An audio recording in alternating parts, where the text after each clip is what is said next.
হাতিয়ার। নবী আরো বলছেন, শোনো পৃথিবীর মানুষ, তাকদীরের লেখা ভাগ্যের লেখা পরিবর্তন হয় না, কিন্তু দোয়া করলে ভাগ্য পরিবর্তন হয়ে যায়। সুবহানাল্লাহ। তাহলে নবী বলছেন দোয়া হচ্ছে ইবাদতের মগজ। নবী বলছেন দোয়া হচ্ছে 1 নাম্বার ইবাদত। নবী বলছেন দোয়া করলে বালা মুসিবত দূর হয়। নবী আরো বলছেন এই যে ভাগ্যের লেখা কপালে লেখা রদ হয় না, বাদ যায় না, দোয়া করলে রদ হয়ে যায়, বাদ হয়ে যায়। জোরে বলুন। এই জন্য দেখবেন আলেম ওলামা বুজুর্গ মানুষ দোয়া করে, আল্লাহ হায়াতকে দারাজ করো, মানে কি হায়াত লম্বা করো, এর হায়াতকে বাড়িয়ে দাও, বয়স যতটা আছে তার চেয়ে আরো বেশি বয়স দাও। জোরে বলুন। বয়স কম বেশি করা যায় দুয়ার মাধ্যমে। জোরে বলুন সুবহানাল্লাহ। নবী এর জন্য বলছেন আত-তাকদীরু লা ইয়ারুদ্দু ইল্লা বিদুয়া, ভাগ্যের লিখনি দূর হয় না, কিন্তু দোয়া করলে দূর হয়ে যায়। জোরে বলুন সুবহানাল্লাহ। বেশক।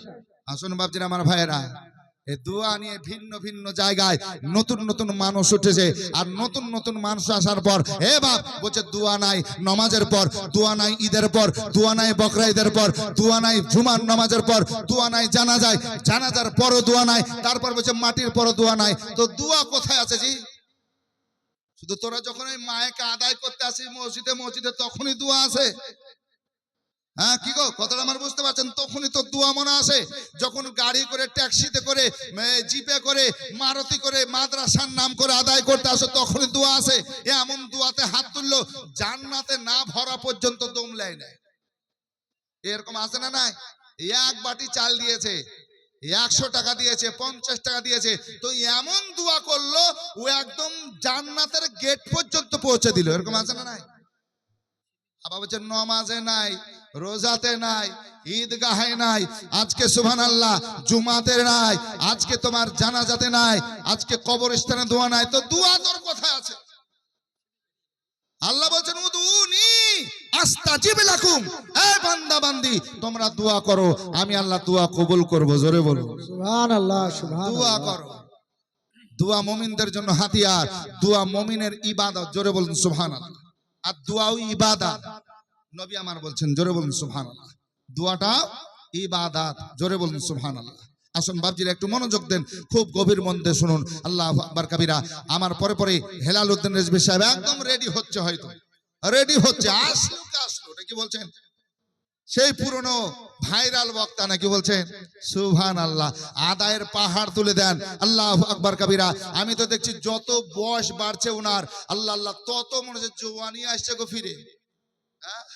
আসবে তখন দেখবেন একদম জুয়ান হচ্ছে। আমরা কয়দিনের ছেলে বলেন তো? তো চুল দাড়ি পেকে মনে হচ্ছে শেষ হয়ে গেল, আর উনাকে এখনো মনে হচ্ছে জুয়ান ছেলে আসছে গো। দেখবেন শুধু একবার। আর মায়েকে মুখ যখন দিয়ে দিছে একদম দূর থেকে মনে হচ্ছে সেই হেলাল। আল্লাহু আকবার। আজ থেকে 20 বছর আগে যে হেলাল উদ্দিন, সেই হেলাল উদ্দিন, ঠিক না? তো শুনতে হবে ওয়াজ, শুনুন বাপ। আল্লাহু আকবার কাবীরা। আল্লাহ যখন ইজ্জত সম্মান দেয় এইভাবে দেয়, নাকি বলছে? হ্যাঁ না? আসুন বাপজিরা আমার ভাইরা একটু মনোযোগ দেন। আল্লাহু আকবার। মুসা কালিমুল্লাহ। আল্লাহু আকবার কাবীরা। আল্লাহ আল্লাহ। আমি লিখব চিঠি দেব তোমায়, পাখি পৌঁছে দিও রওজায়। সুবহানাল্লাহ। সুবহানাল্লাহ। জোরে বলুন না ইয়া রাসূলুল্লাহ। একদম নতুন ভাইরাল গজাল শুনতে রাজি আছেন আপনারা? একদম বাংলাদেশের 1 সপ্তাহ হলো নতুন গজাল ভাইরাল। সুবহানাল্লাহ। যে বাচ্চাটা সুবহানাল্লাহ লিখেছেন তো অন্যজন লিখেছেন, সুবহানাল্লাহ, কবি আলাদা, লেখক আলাদা, কিন্তু একটা বাচ্চা ছেলে লিখেছে, এমন ভাইরাল হয়েছে সুবহানাল্লাহ। তার কপালে মক্কা মদিনা নসিব হয়ে গেছে, তাকে আপনার মক্কা মদিনার উমরার টিকিট ফ্রি দিয়ে দিয়েছে। জরুর। হ্যাঁ, ফিরোজ মনে হয় নাম তার, ফিরোজ না পারভেজ, যা হোক নামটা দেখলাম। সুবহানাল্লাহ। তো ভাইরাল গজাল শুনুন। আমি লিখব চিঠি দেব তোমায়, পাখি পৌঁছে দিও রওজায়। আমি থাকব বসে এই আশায়, চিঠির উত্তর আসিবে আমার গায়। আমি লিখব চিঠি দেব তোমায়, পাখি পৌঁছে দিও রওজায়। সকলে বলুন আল্লাহ আমিন। একটু জোরে বলুন আল্লাহ আমিন। আল্লাহ যদি আমাদের নসিবে মক্কা মদিনা আবার করে দেন, জোরে বলুন আল্লাহ আমিন। হ্যাঁ, আমি লিখব চিঠি দেব তোমায়, পাখি পৌঁছে দিও রোজায়। কবে আসবে মদিনার পয়গাম, গায়ে বাঁধব হাজিদের হেরাম। সুবহানাল্লাহ কবে সুবহানাল্লাহ আসবে মদিনার পয়গাম, গায়ে বাঁধব হাজিদের হেরাম। আমি ঘুরব মদিনার চারিপাশ, আমি ঘুরব মদিনার চারিপাশ, পাখি পৌঁছে দিও রোজায়। আমি ঘুরব মদিনার চারিপাশ, দু চোখে দেখব সবুজ গম্বুজ। আমি লিখব চিঠি দেব তোমায়, পাখি পৌঁছে দিও রোজায়। তৃষ্ণায় কাতর আমার মন, তৃষ্ণা মিটাবে কূপে জমজম। জোরে বলুন না ইয়া রাসূলুল্লাহ। ইয়া সুবহানাল্লাহ। রাসূলুল্লাহ জমজমের পানি নবী বলেন দাঁড়িয়ে পান করো, জোরে বলুন সুবহানাল্লাহ। এই জমজমের পানিতে শিফা আছে, শিফা, জোরে বলুন। সুবহানাল্লাহ তৃষ্ণায় কাতর আমার মন, তৃষ্ণা মিটাবে কূপে জমজম। সে পানি মাখবো আমি সারা গায়, সে পানি মাখবো আমি সারা গায়, পাখি পৌঁছে দিও রোজায়। আমি লিখব চিঠি দেব তোমায়, পাখি পৌঁছে দিও রোজায়। জোরে বলুন আল্লাহুম্মা আমিন। আসুন বাপজিরা, আমার ভাইরা, আমার সোনার চাঁদেরা, বলতেছিলাম নবী পাক সাহেবুল আওলাদ সাল্লাল্লাহু আলাইহি সাল্লামের যেন রওজা এবং কাবা মুআজ্জামা আমাদের নসিবে সকলে করে দেন, সকলে বলুন আল্লাহুম্মা আমিন। আসুন বাপ মুসা কালিমুল্লাহ বলছেন, বাপ একটু পয়সাটা নাও, টাকাটা নাও, তোমার তো দরকার আছে। বলে না হুজুর, পয়সা নিব না, টাকা নিব না। কারণ হলো এই যে আমি পয়সা নিব না আগেই নিয়াত করেছি, জোরে বল। আসুন বেরাদার, মুসা পয়গম্বর বারবার বলা তো পয়সা নিতে রাজি হলো না। আসুন বাপজিরা, আমার ভাইয়েরা, আমার সোনার চাঁদেরা, শেষ পর্যন্ত এবার কি করলেন হযরতে খিজর আলাইহিস সালাম, এক কদম দুই কদম করে নৌকার একটা কিনারায় যাওয়ার পরে, আল্লাহ আল্লাহ, পয়সা তুমি নেবে না বলে না, টাকা তুমি নেবে না, না তুমি দুয়ার জন্য বললে বলা হয়, এই নৌকা যেন চালিয়ে তোমার সংসার ম্যানেজ হয় বলা হয়, আমার যেন সংসারটা ম্যানেজ করতে পারে, আমার বিবি বাচ্চা রয়েছে, আমার ঘর সংসার রয়েছে, এই কাজটি চালিয়ে চালিয়ে, নৌকা চালিয়ে চালিয়ে আমার খাদ্য জোগাড় করে, হুজুর আমার জন্য শুধু দোয়া করবেন, আমার পরিবার আত্মীয় স্বজনের জন্য দোয়া করবেন।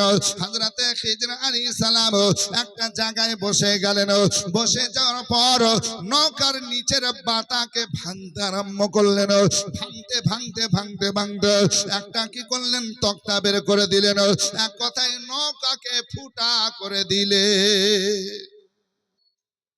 বলেন তো, নিচে থেকে যদি নৌকা ফুটা হয়ে যায়, টুরাক হয়ে যায়, ছিদ্র করে দেয়, ওই নৌকাতে পানি আসবে না, আসবে না? জোরে বলেন। নৌকা নিচে থেকে ফুটা করে দিলে, বাতা বের করে দিলে এমনি ফাঁকা হয়ে যাবে, পানি চলে আসবে। আর পানি আসলে কি নৌকা চলবে? পানি ভরে ভরে ভরে ভারী হবে আর নৌকা ডুবে যাবে। আসুন বেরাদার, হযরতে খিজর আলাইহিস সালাম যখন নৌকা ফুটা করলেন বেরাদার, মুসা পয়গম্বর এক কদম দুই কদম করে ওনার কাছে যাওয়ার পর বলছেন, ওগো খিজির, এই মানুষটা তো ভালো, আমাদের পয়সা নিল না, এত সুন্দর ব্যবহার আমাদের সঙ্গে করলো, সুন্দর কথা মিষ্টি মিষ্টি বললো, আমাদেরকে দোয়ার জন্য দরখাস্ত করলো। কিন্তু খিজির এই গরিব মানুষের নৌকাটা ছিদ্র করে দিলে, ফুটা করে দিলে, নিচের তক্তা ভেঙে দিলে, নৌকা তখন নিচের তক্তা ভেঙে দিয়েছ, পানি দেখা যাচ্ছে ওগো খিজির, এবার তো পানি উপরে আসবে, আস্তে আস্তে নৌকা ভর্তি হয়ে যাবে, আর নৌকা ভর্তি হয়ে গেলে ভাসবে না, ডুবে যাবে ডুবে যাবে ডুবে যাবে। এমন কাজ করলে কেন? একবার বলো, একবার বলো। এমন সময় হযরত খিজির আলাইহিস সালাম বলছেন, ও আল্লাহর পয়গম্বর, আমি আগে আপনার সঙ্গে কথা বলে নিয়েছি, আমার চলাফেরা একটু আলাদা লাগবে, উল্টা উল্টা লাগবে, এই জন্য আপনাকে নিষেধ করেছে হুজুর আমার সঙ্গে চলবেন না। হুজুর আমার সঙ্গে সফর করতে পারবেন না, যেতে পারবেন না, যেতে পারবেন না, কারণ আপনি বাধা এভাবে দিলে আর আমি সঙ্গে নেব না। অতএব হুজুর যখন এই কথা জিজ্ঞাসা করলেন, আপনার রাস্তা আলাদা, আমার রাস্তা আলাদা, আপনি এক রাস্তায় যাবেন, আমি অন্য রাস্তায় চলে যাব, হুজুর গো মাফ করবেন, ক্ষমা করবেন, আর আপনাকে সঙ্গে রাখবো না, রাখবো না। মুসা পয়গম্বর চিন্তা করেছেন, আল্লাহ আমি তো সফর করার জন্য আসলাম, এর সঙ্গে ঘোরার জন্য আসলাম, চলে গেলে হবে না, চলে গেলে হবে না।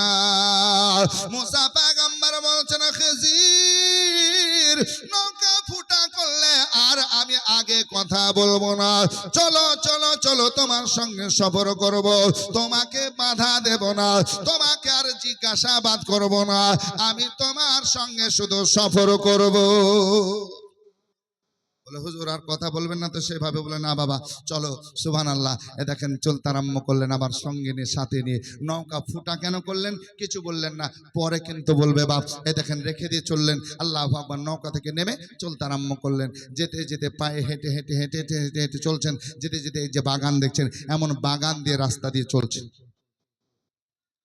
একটা গ্রামের মধ্যে দিয়ে যখন বাগানের ভিতরে প্রবেশ করেছেন, দুজন চলছেন বেরাদার, মুসা পয়গম্বর হযরতে খিজির আল্লাহর বান্দা, দুজন চলতেছেন বেরাদার, এক কদম দুই কদম করে, এক কদম দুই কদম করে যেতে যেতে যেতে যেতে যেতে যেতে যখন ওই বাগানের মাঝস্থলে আপনার গেছেন বেরাদার, মাঝখানে যাওয়ার পর মুসা পয়গম্বর দেখতেছেন খিজির আলাইহিস সালাম দাঁড়িয়ে গেলেন, আর দাঁড়ানোর পর ওই বাগানে কিছু বাচ্চা ছেলেরা খেলাধুলা করছিল।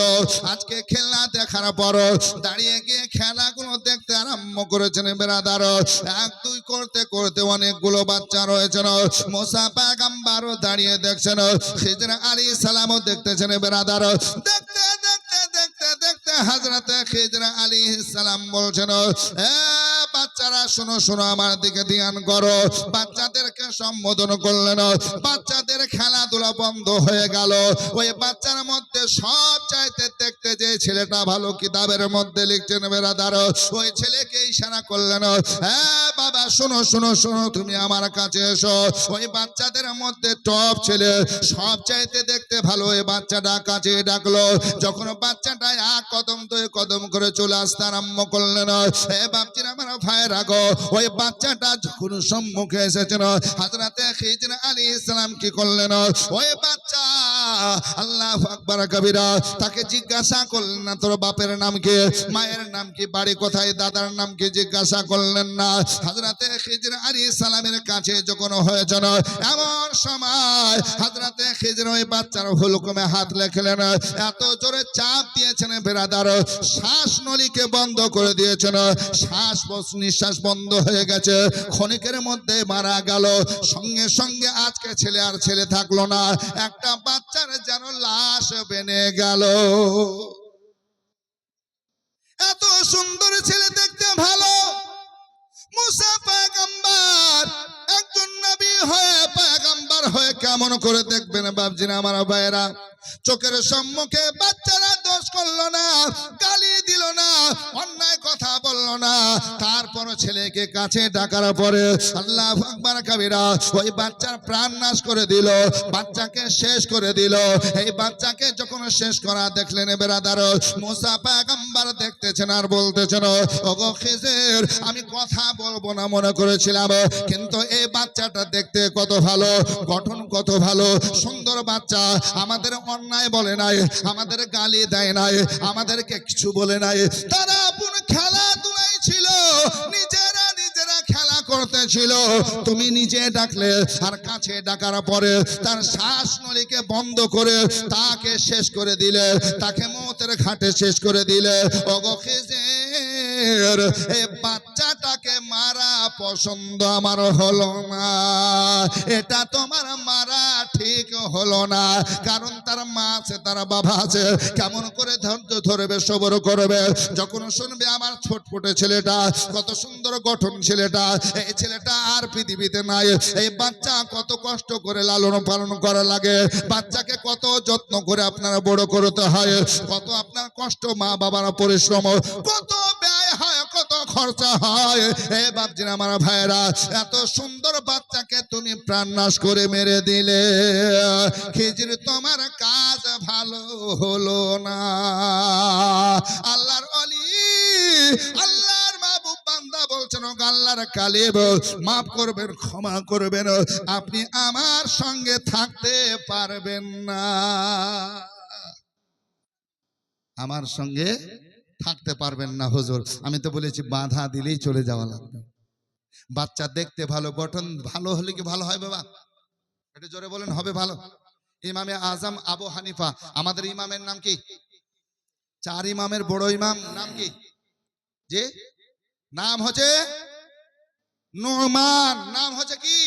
নুরমান। বাপের নাম হচ্ছে সাবিত, দাদার নাম হচ্ছে নুরমান।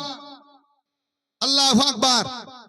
আর উপাধি হচ্ছে আবু হানিফা, লাকাব হচ্ছে ইমামে আজম। জোরে বলুন সুবহানাল্লাহ। সুবহানাল্লাহ। এই ইমামে আজম কিছু মানুষদেরকে নিয়ে শিক্ষা দিচ্ছেন। আল্লাহু আকবার। একটু ঘটনা শুনুন। আমাদের ইমামের চক্ষু কত পাওয়ার, কত আল্লাহতে পাওয়ার দিয়েছেন আল্লাহর ওলিদের। জোরে বলবেন না সুবহানাল্লাহ। তা আমাদের ইমামে আজম আবু হানিফা, আমরা তো হানাফি মানুষ নাকি বলছেন? আচ্ছা বলুন তো কটা ইমাম? মাযহাব কটা? চার মাযহাব, হানাফি, শাফি, মালিকি, হাম্বলি, নাকি বলছেন? তো চার ইমামের বড় ইমাম হচ্ছে ইমামে আজম আবু হানিফা রহমাতুল্লাহ আলাইহি। তো ইমামে আজম কিছু মানুষকে বসে শিক্ষা দিচ্ছেন, এই চোখের কত পাওয়ার। হ্যাঁ, এটা আপনাদের জানাবার জন্য একটু বললাম। এ বাপজিন আমার ভাইরা, কি পাওয়ার দেখুন। তো ইমামে আজম কিছু মানুষকে নিয়ে শিক্ষা দিচ্ছেন, আর শিক্ষা দিতে দিতে দিতে দিতে শিক্ষার একটা টাইমে বাচ্চারা খেলাধুলা করছিল, অনেক বাচ্চা খেলাধুলা করছিল ফুটবল দিয়ে। এই ফুটবল খেলতে খেলতে খেলতে পায়ে পায়ে দিতে দিতে এই ফুটবলটা ইমামে আজম আবু হানিফার দরসগাহ, মানে যেখানে শিক্ষা দিয়েছিলেন সেখানে এসে পড়ে গেল। যখন পড়ে গেল বলটা, তো বাচ্চা তো অনেক খেলছে, অনেক বাচ্চা আছে, এই বাচ্চাদের মধ্যে কোয়ালিটি আছে না নাই? তো কিছু বাচ্চা মাথা নত করে নিয়েছে, কেউ মুখ ঘুরিয়ে নিয়েছে যে হুজুরের কাছে বলটা চলে গেল। হ্যাঁ, আগেই বলেছি বাদব বানাসিব, বেয়াদব বেনাসিব। হ্যাঁ, আদবে হয় আউলিয়া, বেদবে হয় শয়তান, ঠিক না? তো অনেক ছেলেরা মুখ ঘুরিয়ে নিল, হুজুরের দিকে তাকাচ্ছে না, লজ্জায় যে বলটা চলে গেল। হ্যাঁ, এটা আমাদের ঠিক হলো না, তো ওইদিকে বল চলে গেল। তো ও বলছে তুমি নিয়ে এসো, ও বলছেন আমি যাবো না, মাথা নত করে নিয়েছে, বলে আমি যাবো না, ও বলছে আমি যাবো না। তো একটা বাচ্চা বলছে তোর ভাবলি না, দেখ আমি বল নিয়ে এসে দিছি। ওই ছেলেটা একদম দম দম করে চলতে চলতে যাওয়ার পর ঢুকে গেল, দরসগাহে যাওয়ার পর ফুটবল উঠিয়ে নিয়ে চলে গেল। যাওয়ার পর বন্ধুরাকে বলছে দেখ বল নিয়ে এসে দিলাম। তোরা কি এমন মানুষ রে, এই বলটা এনে দিতে পারি না? তো ইমামে আজম আবু হানিফা রহমাতুল্লাহ আলাইহি দেখছেন ছেলের দিকে, দেখে দেখতে দেখতে দেখতে দেখে বলছেন যে এই দরসগার মানুষদেরকে শিক্ষা যাদেরকে দিয়েছিলেন, এই শিক্ষার্থীদেরকে বলতেছেন শোনো, ওই যে বাচ্চাটা আসলো বল নিয়ে চলে গেল, এই বাচ্চাটা হচ্ছে হারামি, অবৈধ সন্তান, জারদ সন্তান। জোরে বলুন। ইমামে আজমের চোখের পাওয়ার দেখুন। যখন বললেন হারামি, জারদ সন্তান, অবৈধ সন্তান, আচ্ছা বলুন তো, এত বড় কথা, এত বড় ইমাম তিনার জবান থেকে বেরোলো, এটা রিসাদ হবে না হবে না? এটা রেকর্ড তুলে দেখবে, দাগ খতিয়ান তুলেও দেখবে যে হারামি শব্দ বলেছেন, এটা তো মারাত্মক কথা। আল্লাহু আকবার। তিনার জীবনী কিতাবের মধ্যে লিখছেন যে এটা রিসার্চ করতে আরম্ভ করলো। রিসার্চ করার পর আল্লাহু আকবার, মা বাবার পরিচয় নেওয়া হলো, তার মার কাছে যাওয়া হলো, আর মার কাছে যাওয়ার পর বোঝা গেল এটাই আসলে অবৈধ সন্তান, তার স্বামীর সঙ্গে না, আজকে অন্য কারো সঙ্গে। কারো জোরে বলুন। এই হচ্ছে ইমামে আজম আবু হানিফা রহমাতুল্লাহ আলাইহি। জবরদস্ত আল্লাহর ওলি ছিল। আল্লাহু আকবার। শুধু কিতাব লিখে গেছেন শুধু তা না, হাদিস কোরআন থেকে মাসলা বের করেছেন তা না। আল্লাহু আকবার। জি ইমামে আজম আবু হানিফার জামানাতে নাই নাই করে আপনার 22 বা 26 জন নবীর সাহাবী জিন্দা ছিল। জোরে বলুন সুবহান। আর ইমামে আজম আবু হানিফার কিতাব থেকে পাওয়া যায়, আল্লাহু আকবার, তিনি নিজের চোখে 8 জন সাহাবী, কয়জন? 8 জন সাহাবীকে, নবী দেখনেওয়ালা মানুষকে 8 জনকে দেখেছেন। জোরে বলুন সুবহানাল্লাহ। সুবহান। কয়জন? 8 জনকে। তার মধ্যে থেকে ওই যে নবীকে যারা দেখেছিলেন তার মধ্যে হযরতে আনাস, হযরতে জাবির, এমন এমন সাহাবীর কাছ থেকে হাদিস নিয়েছেন। জোরে বলুন সুবহানাল্লাহ। ইনি হচ্ছেন ইমামে আজম। আল্লাহু আকবার। একদিন জামে মসজিদে, কুফার জামে মসজিদে বসে আছেন, ওযু করে বসে আছেন, নামাজের ইন্তজার করছেন, মানুষ আসছেন, ওযু করছেন, চলে আসছেন। আপনার হাউস তৈরি করা, আগের মসজিদে হাউস, এই হাউসে পানি আছে, ওই পানি থেকে ওযু করছে, মানুষ চলে আসছে। তো ইমামে আজম দেখছেন দেখছেন, আর দেখতে দেখতে একজন মানুষ ওযু করে চলে আসছেন। তো আমার ইমামে আজম ডাকলেন, এ বাবা শোনো। কাছে আসলেন, বলে বাবা একটা কথা বলবো। বলে হুজুর বলেন। বলে তোমাকে আমি চিনি না আর আমাকেও তুমি চিনো না। বলে না হুজুর, আমি আপনাকে প্রথম দেখছি। বলে শোনো, আমি তোমাকে একটা কথা বলতে চাই। বলে হুজুর কি কথা বলেন? বলে তোমার মা বাবার খিদমত করবে, মা বাবার সঙ্গে ভালো ব্যবহার করবে, মা বাবার সঙ্গে এক কথায় সৎ ব্যবহার রাখবে। যখন এই কথা বললেন তো বলে হুজুর আপনি আমাকে জানেন না, চিনেন না, আমার বাড়ি কোথায়, আপনার বাড়ি কোথায়, আপনাকেও চিনি না, তো আপনি এটা কেমন করে বলতে পারলেন? তো ইমামে আজম আবু হানিফা রহমাতুল্লাহ আলাইহির চক্ষু দেখুন আল্লাহ কি পাওয়ার দিয়েছেন। ইমামে আজম বলছেন বাবা তুমি যে ওযু করছিলে, আর ওযুর যে ধোয়ানগুলো, ওযুর পানিগুলো টপকে টপকে পড়ছিল, ওই ওযুর পানিতে তুমি কোন পাপ করেছো, আমার আল্লাহ ওই চোখের মধ্যে পাওয়ার দিয়েছেন, আমি সেটা দিয়ে দেখতেছিলাম। জোরে বলুন সুবহান। তুমি গুনাহ কাবিরা করেছো, গুনাহ সাগীরা করেছো না, তুমি মাকরুহ তাহরিবির গুনাহ করেছো না, খেলাফে আওলা করেছো, কোন ধরনের গুনাহ করেছো? আল্লাহ আমাকে পাওয়ার দিয়েছে, এই চক্ষু দিয়ে আমি দেখতে পাই। জোরে বলুন সুবহান। সুবহানাল্লাহ। বেশক বেশক। সঙ্গে সঙ্গে তওবা করলেন, বলছেন হুজুর সত্য কথা বলেছেন, আমি মা বাবার দেখাশোনা করি না, মা বাবার হক আদায় করি না, আমি আপনার সম্মুখে তওবা করলাম হুজুর এই মসজিদে, আর আজ থেকে আমি মা বাবার সেবা করব। জোরে বলুন সুবহানাল্লাহ। আরেকজন আসলেন, নবী আজকে ইমামে আজম আবু হানিফা বলছেন, হ্যাঁ বাবা শোনো, তুমি জেনা থেকে পরহেজ করো, অবৈধ মিলামিশা মেয়েদের সঙ্গে এটা পরহেজ করো। বলে হুজুর কেমন করে জানলেন আপনি? বলে তোমার ওযুর পানি থেকে আমি দেখতেছিলাম। জোরে বলুন সুবহানাল্লাহ। এইভাবে আপনার সুবহানাল্লাহ সেই জামানার অনেক মানুষকে আপনার সঠিক পথের প্রতীক বানিয়েছেন, এই আয়েবগুলো দেখিয়ে দেখে যে তোমার মধ্যে এই পাপ আছে, এই গুনাহ আছে। ইমামে আজমকে আল্লাহ এই পাওয়ার দিয়েছেন। জোরে বলুন। আচ্ছা বলুন তো, যদি ইমামে আজমের এই পাওয়ার হয়, বসে বসে ওযুর পানিতে গুনাহ বুঝতে পারে, তাহলে আমার নবীর পাওয়ার কত হতে পারে? জি আমার নবীর পাওয়ার হতে পারে কি? জি হয়নি, হবে না, হতে পারে না, আমার নবীর সাথে কারো তুলনা। জোরে বলুন সুবহানাল্লাহ। এটা মহব্বতে হাত উঠিয়ে দেখান, ইয়া রাসূলুল্লাহ। ইয়া হয়নি, রাসূলুল্লাহ। হবে না, হতে পারে না, আমার নবীর সাথে কারো তুলনা। আরে তুলনা তো দূরের কথা, ছায়াও মিলে না, তুলনা তো দূরের কথা, ছায়াও মিলে না, হয়নি, হবে না, হতে পারে না, আমার নবীর সাথে কারো তুলনা। আরে সকল নবী রাসূল ছিলেন খোদার দেওয়ানা। জোরে বলুন। আরে সুবহানাল্লাহ। সকল নবী রাসূল ছিলেন খোদার দেওয়ানা। আরে দুই নয়নে দেখবে আল্লাহ দিলের তামান্না। আরে শেষ নবীকে ডেকে নিলেন, শেষ নবীকে ডেকে নিলেন, বলছেন দেখবে রব্বানা হয়নি, হবে না, হতে পারে না আমার নবীর সাথে কারো তুলনা। জোরে বলুন সুবহানাল্লাহ। হযরতে ইউসুফকে দেখে যারা আঙ্গুল কেটেছে, আরে তারা কি আমার নবীর রূপ দেখেছে? আরে দেখতো যদি কেটে দিত, দেখতো যদি কেটে দিত কলিজা খানা হয়নি, হবে না, হতে পারে না আমার নবীর সাথে কারো তুলনা। আসুন বাপজিরা আমার ভাইরা সেই জায়গায় নিয়ে যায়। মুসা কালিমুল্লাহ বলছেন বাবা বাচ্চাকে কেন মারলে, বাচ্চাকে কেন মারলে? বলছেন হুজুর বেয়াদবি মাফ করবেন, আপনি আমার সঙ্গে থাকতে পারবেন না। বেশ। থাকতে পারবো না বলো না এমন সময়। আসুন বাপজিরা আমার ভাইরা, তো আসুন কি বলতেছিলাম, মুসা কালিমুল্লাহ আল্লাহু আকবার বলছেন ঠিক আছে বাবা যদি এটা বলা তো কেমন কেমন লাগে তোমার, তো আমি আর বলবো না, চলো। বলে হুজুর আপনি তো বলছেন, বলে শোনো আর একটা চান্স দাও, লাস্ট, এবার যদি বলি তাহলে আমি নিজে থেকে থাকবো না, যদি বলেও দিই নিজে থেকে থাকবো না, ঠিক আছে চলো। মুসা কালিমুল্লাহ আল্লাহর সে বান্দা খিজির আলাইহিস সালামের সঙ্গে চলতে আরম্ভ করলেন। চলেন হুজুর, আবার চলতে আরম্ভ করলেন। বাচ্চা কেন মারলেন এখনো বলেননি। আসুন বেরাদার, এক কদম দুই কদম করে যেতে যেতে যেতে যেতে এবার গ্রামে প্রবেশ করলেন। গ্রামের মধ্যে প্রবেশ করে মুসা পয়গম্বর মুসা নবী চলতে চলতে বাবা আজকে একে সঙ্গে রয়েছেন। বিকাল টাইম হয়েছে, মুসা পয়গম্বর এবার খিজির আলাইহিস সালামকে বলছেন ও আল্লাহর বান্দা আমাদের একটু বিশ্রামের জায়গা দেখার দরকার, কত চলবো এবার একটু আরাম করব। হযরতে খিজির আলাইহিস সালাম বলছেন হুজুর এটা ঠিক কথা, আমিও আরাম করব, আপনিও আরাম করবেন, হুজুর একটু জায়গা দেখে চলুন। ওই গ্রামের মধ্যে যাওয়ার পরে এবার একটা বাড়িতে আশ্রয় নেওয়ার জন্য বললেন।